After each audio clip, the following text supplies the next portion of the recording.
Hi, everyone, and Brandon. Hi, everyone, and Travis. Um, yeah, today we just wanted to do a little episode. Maybe this will be a full one. Maybe it won't be one at all. Maybe it'll be a bonus episode, a .5 episode, whatever. But we just wanted to talk about our tagline on our website, and really just kind of talk about what, now that we've been doing this for, probably a month-ish or so now. Just talk about, I want to explain that, talk about where we have seen this kind of going, where we want it to go again, just kind of revisit that whole direction for this. We're kind of, me and Brandon and I are having this conversation mostly for our help with the website and just the vision of this, but we thought we might just want to record our conversation in case that's of relevance to anybody who wants to hear about it. So basically, I guess we can just start here. So our tagline right now is bringing social capital back to the millennial generation. Right, and if I remember correctly, you heard this phrase, or not so much the whole phrase, but the phrase social capital. Yes. Right, and explain. Yeah, can you explain that a little bit? Yeah, so I heard the phrase social capital on a podcast that I listened to. I can't remember if it was the Tom Woods Show or Contra Krugman, but it was one of those two, and I believe. And basically, they were actually talking about our millennial younger generation. Millennial is so hard because we've been using the term millennial generation a lot, but it really, I think, kind of applies to anybody like 30 and under. So like I know like the younger people who are maybe in like high school, they may be, what's the generation after us? Gen X, is that it? Oh, is it Gen X? I don't know. Or no, it was Gen X, the one before us. I don't remember. But anyway, there's. We should learn that. But when we use the word millennial, we're kind of using it as very like general, like anyone below the age of 30, pretty much, right? So like high school to 30. That's kind of what we mean by that. But anyway, in this podcast, they were talking about people of that age, and they mentioned basically like that one of the things they think that we've lost as a generation is social capital. And what they mean by that is basically just what we bring to society, what we bring to culture, what we bring to our fellow humanity.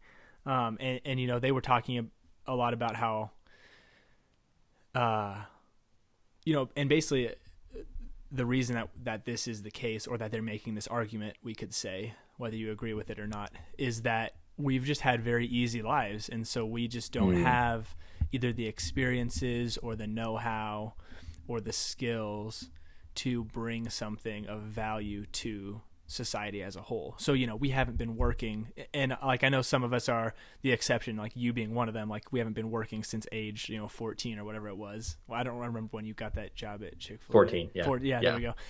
Like whereas like me, like I kind of had a job at 16 doing paper stuff, like very, very like part-time or whatever, but I didn't need it. It was more just to have some extra spending money, right? Whereas I think a lot of other generations, like they had to work for the things that they had.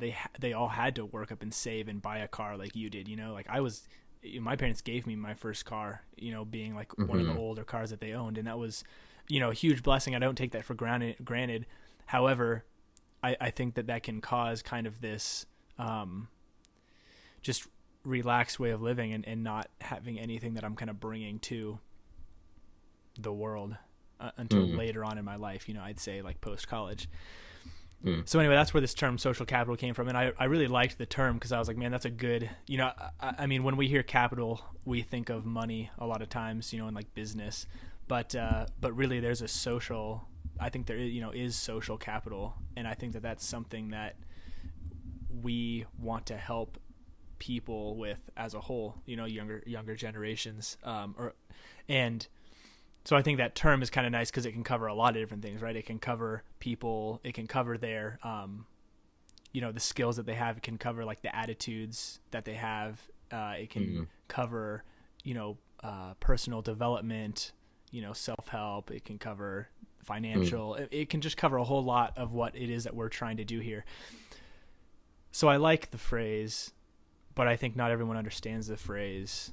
And so it would almost be nice to have a way to reword that, which I think is hopefully what we'll get maybe out of this conversation as well. Totally. But that's a phrase. That's kind of what it means. That's how I came across it. But so let me ask you something then. So since, because I think we both have a good general idea of where we want to go with this, but I'm sure like we have slightly different areas we might want to focus on as we go or whatever. But what do you, now that we've done this for a while, we've recorded, a dozen episodes or so. We've been posting them regularly. What do you kind of see? Where do you see this going? Where do you like that you've seen this going? And what would you do more of or less of if you could see it going forward? I guess, yeah. How would you kind of name a mission? Yeah. Great question. And I think that's what we're trying to figure out, I guess. So my thoughts might be better have an answer right now. I know. We better have a hard, fast answer. Well, okay, let's pull that into it. The whole idea of the hard and fast answer, the whole, I don't know, with, like you said, the word self-help and things like that, the figuring out, asking the big questions has always been a real passion of mine, and yours too, I think. And being okay with not having a hard and fast answer, being okay with kind of sitting in the unsure, the unknown. I think both of us are, we're advocates of that. And so I think that this podcast and the style that we've chosen to do it is a great way to work with that. And to kind of have a conversation about something and how to, gain more knowledge, but having it still be kind of a journey, not just okay, found the answer. Absolutely. So as I think, and with this whole idea of social capital, I think that, that really resonates with me because, our generation, especially, in the US and in Canada, it's nice of you to say like, oh, I know you're the exception because you worked since you were 14, but like, I've never had to wonder where my next meal's coming from. I've never had to I've never wanted for anything really, except for existential questions, and like, well, And sorry, if I can just cut in for a second too, like I totally agree. It's funny. Like I feel like I'm not saying that our generation has no social capital. I just think it's one of those things that we are struggling with to find. Yes. And like absolutely. You're saying, like these existential ideas, which it's funny to me because when I think about that, it's almost like a good problem to have in a sense, because you're right. Like we've never had to struggle like knowing where our next meal is coming from.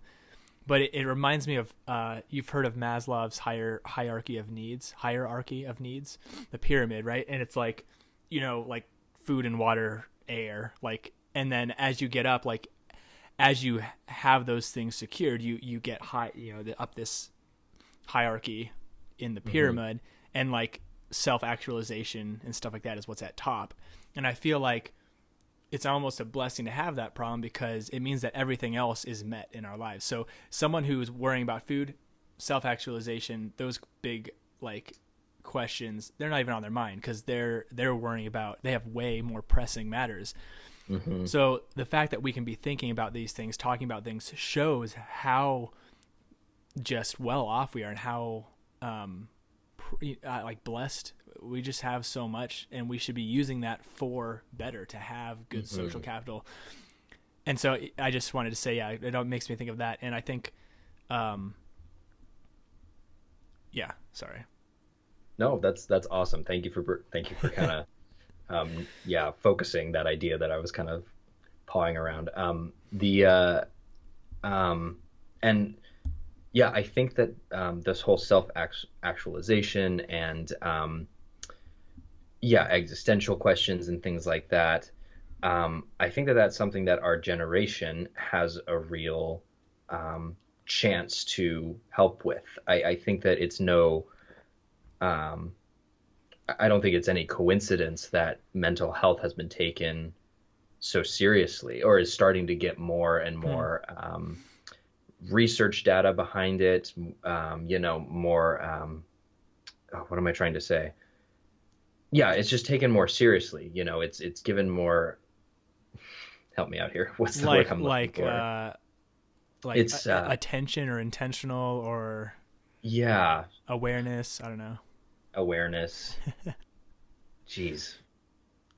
Well, but It'll no, come but back I get around. what you're saying though. You're saying like, back like way back in the day, right? You just like threw people in the mental asylum and like there's nothing more we can really do. Like just make their lives more comfortable. Whereas now it's like, okay, how can we deal with this? How can we, like do like hard scientific research of psychology and figuring out how best to treat this stuff and then integrate people into society so that they can become productive members of society, which is a very fulfilling thing to be as a person, to have a place where you are producing, where you are taking care of yourself, where you're integrated into the whole system.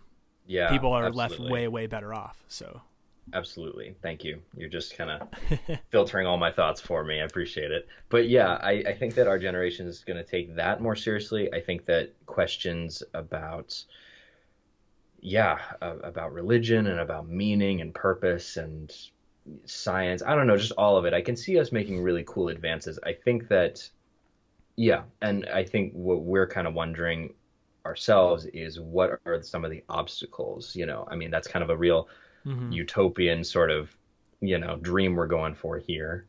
And, for our generation, I hope that that sort of thing can happen. I hope that we can have social capital. I hope that the millennial story, a few decades or centuries down the line is that we actually did make a lot of really cool advances that hadn't been made yet, hadn't even been conceptualized yet, you know.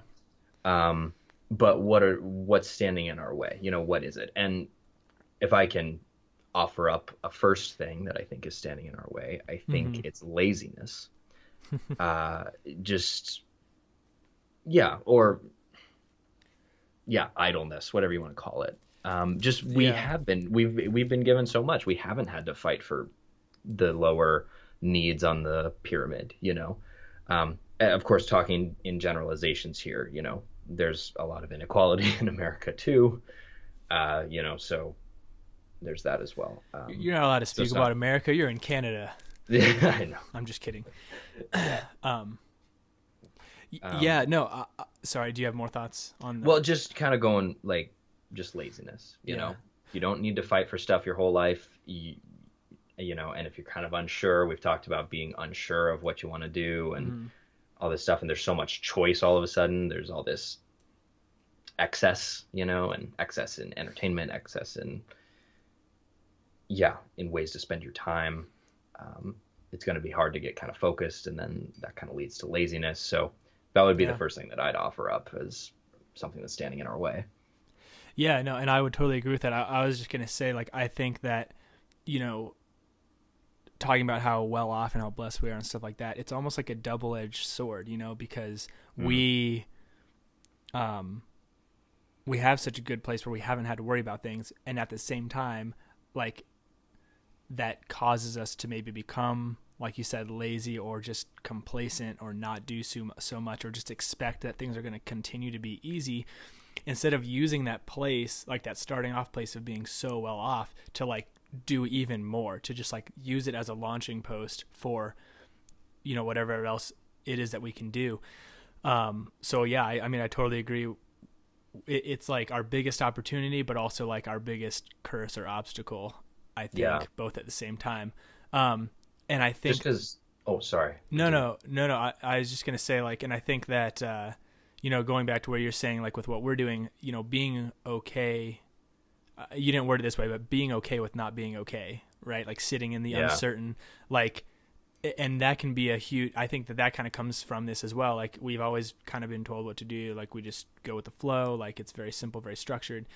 And then, but how do you get out of that? How do you start, building your own, if we're going to keep using that phrase, social capital or whatever. And I think a big point of that, while this might be our biggest obstacle, I think one of the biggest things we can do to overcome that obstacle is action. And I think that we've focused a lot on just do it, just start. It's going to be crazy. It's going to be messy. But you're going to figure it out is the thing. I mean, and I think that's our biggest, one of our biggest tools to fight this obstacle is just focusing on action and how can you just do it. And I mean, even looking at this podcast and what we've done, I mean, I've seen that, and I'm so glad that we decided to just start, Yeah, it like took us a little bit longer than it could have, but that's I mean, even our name, right? I love that we stumbled across this name, which for people who don't know, like the way we came up with our name was like the most ridiculous, like just like stupid way ever, because we slaved for like 2 weeks, like thinking of a good name, and like we wanted it to be good and maybe have some alliteration and sound good and have like the meaning be clear and like blah, blah, blah. We had it narrowed down to like 2 names we were probably going to do. And like we got to have the conversation to come up with our name. And I don't remember who it was, but one of us just like, we said that phrase from SpongeBob really, really badly. And then like the other person was like, we should just call it really, really badly. And then it was like, wait a second, like that's perfect. You know, like it was just like, so like, but anyway, but like we've started this. And I mean, even just now, like we jumped on and we didn't you know, at first when we started recording, it was like, oh, let's mess with our mics. Like, how do we get it to sound good? Like, we don't know what we're doing. Like, is this recording thing going to work? Like what do we do? Da, da, da. Mm-hmm. And then just now, you know, a couple months later, we just jump on, plug it in, boom, hit record, and we're going. Like, it took us no time to start going today. And that just shows that, like, yes, you can plan and plan and plan, but unless you have action, unless you have doing, it doesn't do anything. It doesn't matter. Yeah. And it will get better. It will get more smooth. You will get better at it if you just do it, right? If you just take action. And that is something that, like we're saying with this, our biggest obstacle, biggest problem, this is one of the tools that I want to like push the most, because I think it can be incredibly powerful for people to just do it. And yeah, it's scary, but to quote Shia LaBeouf, just do it. Just do it. Yeah. And I think, I don't know, it's such a cool way that it worked out that this is the name, because honestly, I've used this phrase really, really badly as kind of a rallying cry for myself when I'm feeling really doubtful about something I'm doing, or just, I don't want to start this because I'm so sure I'm going to fail at it, you know, and taking that and just saying, well, do it really, really badly then, you know, if you're going to do it really, really bad, or don't be afraid to do it really, really badly. Right. You'll get better. And I think it's so cool that it worked out that way. And yeah, I like the idea if we can somehow marry these two ideas of social capital, you know, searching for something, we're going to learn some skills. We're going to learn, techniques and tools, attitudes. Take what we can and learn what we can and find out how to have social capital. But at the same time, holding in our minds, I'm not going to be afraid to do it really, really badly, or I'm not going to be afraid to fail. My acting professor would always say, fail boldly. You know, you're probably going to fail at this, so do it really boldly. Do it awesome. So memorably that everyone will remember how badly you failed. But dude, I love that phrase. That's so good. Fail boldly, dude. That's awesome. I'm writing that down on my. I didn't have a piece of paper ready, so I just like grabbed the nearest envelope that's of unopened mail and started writing. Nice. Save that mail. You know, and one of the thoughts I had while you were talking just then, which now it's going to start leaving me. When we talk about like one of these biggest obstacles of having just like an easy place in life. I think one of the, I don't know if consequences or like outcomes of that can be that a lot of people, and this is probably not so much our audience, because I imagine people who are like wanting to do this and like wanting to discover this are with us on the same page of like taking personal responsibility for their life and like going, but like that phrase, personal responsibility, I think like there's a huge portion of at least the generation that has lost that. I mean, when you look at like all the kind of crazy stuff happening in the news you hear about all the time with, I mean, the first thing that comes to my mind is like Antifa, and just these people like just rioting and destroying things for like just like almost no reason, or at least their reasons are blown out of proportion for sure. Whether you agree with their like thoughts or not, like you can't really defend their actions, in my opinion. And I just think that there's these people who just can't take responsibility for their own lives. They have to blame things on other people, and it just causes like just crazy chaos. And like I said, this probably doesn't apply so much to our audience, but maybe there's some people listening who are maybe just discovering that. I think that taking responsibility whether it's your fault or not with your circumstances, but taking responsibility for it and then running with it is another huge aspect to all of this. You know? So personal responsibility in the way of, this is my life. Yeah. So instead of me like just sitting and whining about it or just like doing nothing about, like, let me just say, okay, you know what? Like, this is my life. These are my circumstances. I'm going to take responsibility for how the outcomes are going to be. Like, I'm going to take from this point forward, I'm going to take responsibility. Not necessarily saying like, oh, it's my fault or whatever, but more of like an action oriented, forward facing, like I'm taking responsibility. So, for instance, like just the last episode we were talking about, like schooling and like, okay, so like I went to, undergrad, then I went to grad school, and I didn't like, I just did the undergrad because it was like the next step in life. I did the grad school because like I jumped on it because I was in a bad place, and get out of school, find like, oh, it's actually hard to find a good paying job, and I'm $40,000 into student debt. So instead of saying like, oh, like this is just the fault of the system, and I'm just like life's so hard for us millennials, and I just like can't get ahead in life, blah blah blah. Like, okay, while some of that might be true or come from an understanding place, like you're definitely not going to get better having that attitude. So it's much better to say, okay, like I'm going to just take it for what it is and move forward. Like this is, like however I got here. Okay. And there's nothing like it's in the past. There's nothing that can be done about it now, but going forward, you can do something about it, and you can say, this is the direction I'm going to take and pursue with it. And I'm going to make sure that I'm taking that responsibility. And there's going to be some things that are outside of my control. There's going to be some things that are in my control. But that idea of personal responsibility is what creates a lot of success, I think. And you pair that with action, and you pair that, with all this other stuff that we're talking about. Yeah. I think, I think you have something really powerful there. That's cool. It makes me think of that phrase that life is 10% what happens to you and 90% your attitude. You ever heard that? Yeah, something similar or something along those lines. Yeah, no, I really like that. Yeah. Yeah, just because, and it's right, and it's the hardest thing to remember. And I haven't even had that many difficult times in my life, but even just, when something happens, it's, that's a skill that we could definitely talk about growing, because if you can have a good attitude, and I'm not saying like be happy, all the time. I mean, just taking control, not taking control, taking responsibility for what's happening. And this is my life, and this is where I'm at. This is the hand I've been dealt. And I can, the only thing I can control from here on out is myself. Right. And how I respond.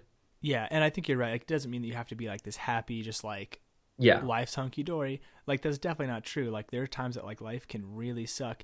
And it's not so much, trying to like just force yourself into this emotional state of happiness as much as it is, like that phrase, get back up on the horse, or, pick yourself up from your bootstraps, or like, it's more of that, I guess. Like you can, it can still suck, but it's, wallowing versus moving forward, I guess. And I do want to say too, like, like we said, like you and I have had the best of lives. Like we've been like, and like almost all of that thanks to my parents and the fact that like they work hard and the way that they raised me and the way, and just my position in life, getting to start out is in just the best that I could ever hope for or imagine. I think there's a lot of people who have that same thing, and it's just our point kind of here is like, just let's not waste it. Like, let's all create this thing, right? Because there are people out there who don't have it as good as we do. And that doesn't mean that we have to feel shame for our great position in life. It doesn't mean that we don't have the authority to speak on this sort of stuff. What we're saying is like, let's use that. Like, let's make it better. Like, let's use that to do great things, It always cracks me up when you hear this story of like people back in like the, not the Renaissance, when they started coming up with machines. What am I thinking of here? The Industrial Revolution like area. And then like shortly after that, you hear these stories of these like people who like by age 22, they had this business in the steel industry doing, and like, like I look at it and I'm just like I've done nothing with my life. Like I've done nothing, and Yeah. I've done nothing. But the crazy part about it isn't so much that I've done nothing. It's that I've done nothing, and I'm so much better off than those people were Yeah. back then. Yeah. Like I have every bit of information you could ever want in this thing that fits in the palm of my freaking hand. I have more free time than those guys could ever hope for. And I've done, like, if I just took half of all of that, like like, it kills me. I'm just like, I'm 26. What have I haven't done anything with my life. Like, why has it taken so long for me to get to this point of like, yes, I am sick of just playing video games in my spare time and that's all I do. Like, why did it take this long for me to like finally be like, okay, I want to do something, build something, create something. Mm-hmm. And like, again, I don't want to like, it's easy to kind of get down on yourself or whatever. Cause life is so much different than it was back then and all this stuff. However, like, seriously, like I have no excuse. Just, there's no excuse. Yeah. Yeah. I hear you. And I look at, and no, you're absolutely right. Think about what the millennial generation as a whole, talking in generalization, could do with all that free time, with all that information, with all that education at their fingertips. The possibilities are insane. And that's the thing, is everyone has a different dream. Not everyone wants to build something, like a huge company like that, or go to space or whatever. Some just really want a good family, a good place where they can raise kids and, provide bring them up. Bring them up even better than they had as kids, even that's a fantastic dream, but even that's going to take work, and so I think it's great if we can find what we want, find a direction, and use all this free time, all these resources to go after it. Right. And to Tony Robbins says we overestimate what we can do in a year, but we really underestimate what we can do in 5. Oh, and okay, yeah. I really like that because if we have this big goal, this big dream, and whatever, I'm gonna start on January 1st, and I'm gonna, just hit it every day, and then by, this time next year, I'll have made that goal. I'll be that TV star. I'll be 50 pounds of muscle heavier, or whatever. That we give it might way happen. Too easy.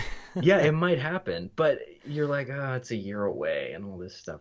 But if you like, it's really hard to stop someone who just keeps showing up for 5 years at something. Yeah. They could be terrible at it for a whole year, a whole 2 years. They could be terrible at it. If they show up every day for 5 years to working at whatever it is, how are you going to keep that person from making that goal? There's no way to stop them. I love that. Yeah. 5 or 10 or 15, whatever. That's awesome. Who said that? Who did you have the guy's name who said that quote? Tony Robbins. I haven't heard of him.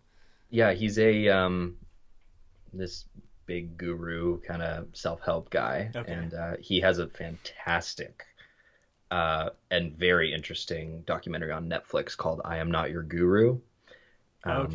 Where he holds these like huge special events every year, and he allowed a documentary crew for the first time to like film it, and it's interesting. I'm sure our listeners might have mixed views on Tony Robbins, but he has some really stuff to say. Well, and like with all of this, right? It's like without action, you could go to as many motivational speakers as you possibly want. You can get psyched up. You can get like blah blah blah. But if you don't do anything, if there's no action behind any of it, it's useless. The only thing that you're getting out of it is like an emotional high, And and I just want to say, like, I love that you said like everyone has different goals, and that's absolutely true, and that's wonderful. And like, not everyone should necessarily want to like start or create something, and that makes you no less of a person or less of an accomplishment if you do or do not do those things. But I think what we can agree on is that no matter what your goals are, no matter what it is you want to accomplish in life, it's probably greater than Snapchatting yourself with a funny dog filter. Like that's like, yet so much of what we do with our time is that kind of stuff. Just this empty consumption of what we have you know, like using this amazing technology, but it's so underutilized. And I just think that, I think we all know that to a certain extent, but again, like the other side there's so much fear of starting. There's so much like, oh, it's so far away. It's like way too big or grandiose, or like, I'm never going to get there. So it's just easier. It's just easier to sit and play video games. It's just easier to Snapchat friends. It's just easier to not do any of these things. Just to sit back, go to work, come home, do my own thing, you know? And like, again, there's nothing necessarily wrong with that, but I just think that there's so much more fulfilling out there for people. Yeah. And that's, again, like that is what I want to do with this. I want to encourage people. I want to give people the tools or just the encouragement to go to do it, you know, to start, you know, if you have a hard time with like the attitude side of it, like Brandon and I, we've talked a lot about like kind of just philosophies on life and attitudes and like things you can do.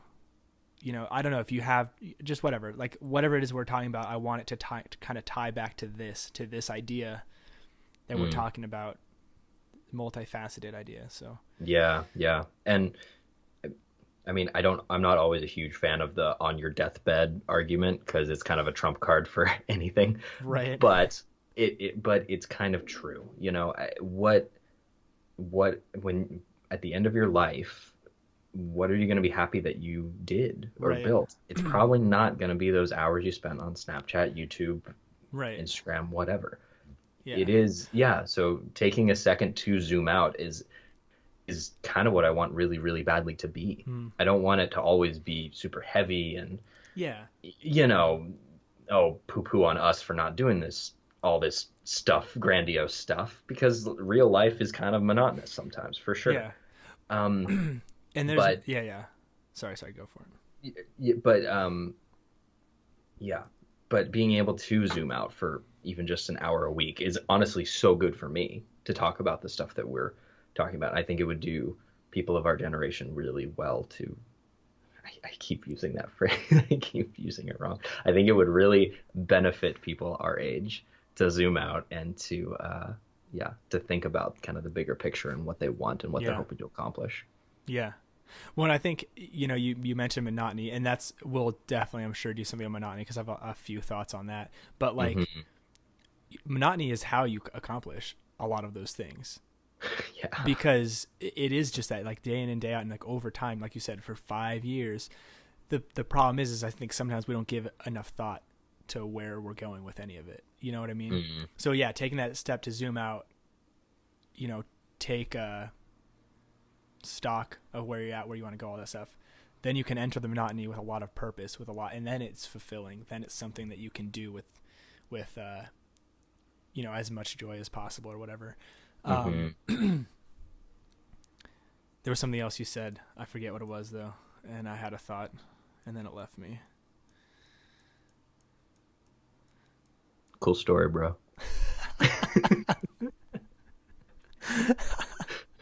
Oh my gosh. Sorry, that was me. No, that's okay. That was great. Boy. It's gone. But that's I totally agree with a lot of what you said. Oh, the deathbed. It was the deathbed thing. It's like, again, like, looking back on my deathbed, like, it's not going to be like the hours of like, you know, Snapchat or sitting playing video games that I'm going to be proud of. Now, that doesn't mean that I need to just like completely cut this out of my life. Like, I'm going to want, like, at the end of my deathbed, I'm going to be super glad that there were some days that I could just sit down and do nothing but just relax and hang out and drink coffee and play video games like that. Then those would be great. But the thing is, like, in moderation, right? Like, because a lot of what we talk about, there's so much of a balance. Like, I always go back to this in so many of my conversations with people. Like, there's a balance between all of this stuff. And again, same with this. Like, it's not bad to have those days in moderation. Like, if you have too much of them, then you're going to look back with regret. But if you have a good, you know, a healthy amount of it, like, you'll look back and be like, like, I was super blessed, and I'm so grateful that I lived in the century that I lived in, where I could have the free time to just sit and relax, you know? And there's, again, so it's this like balance. Like, we're not necessarily, like you said, like crapping on the idea of like, oh, like, we're terrible, we're wasting our time. because it's all because of good stuff that we have all this.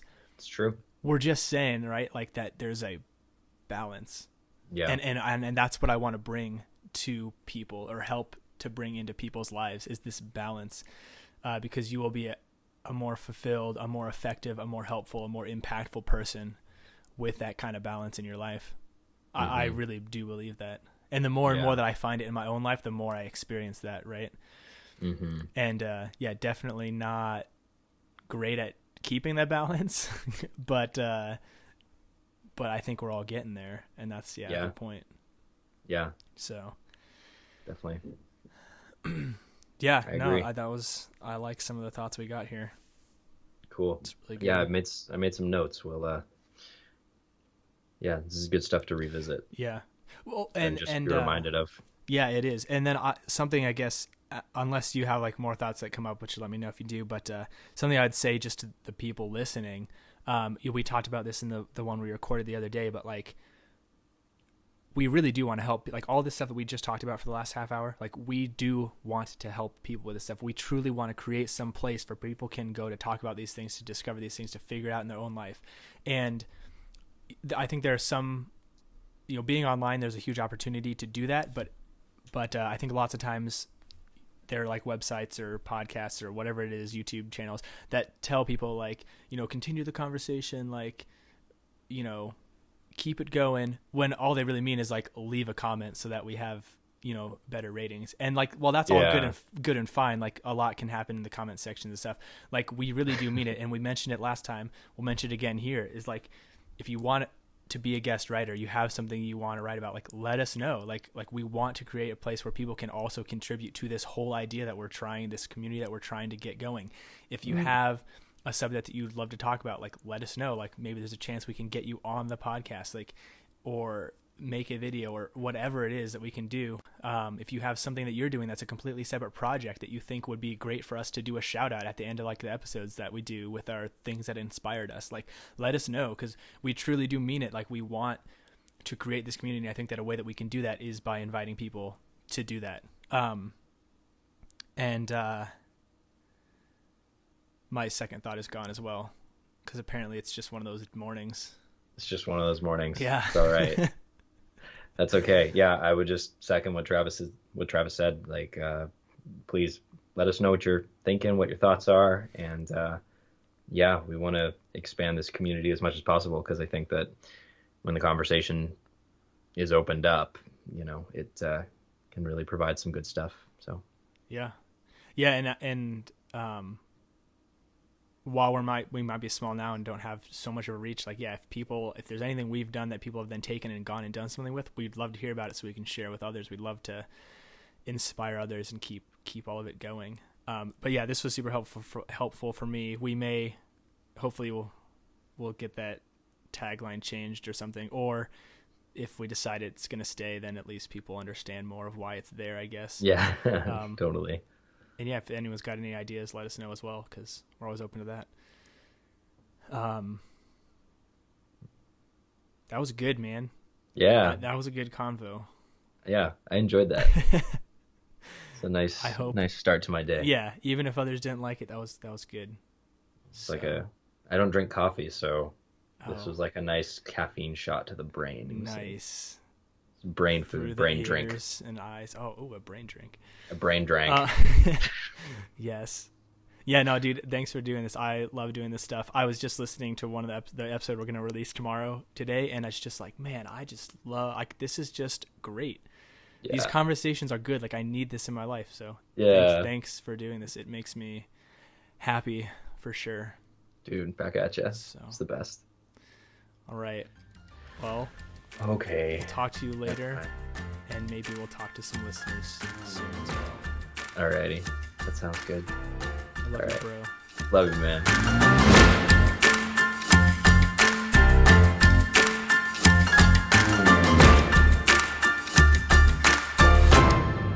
This is like this is a super casual podcast.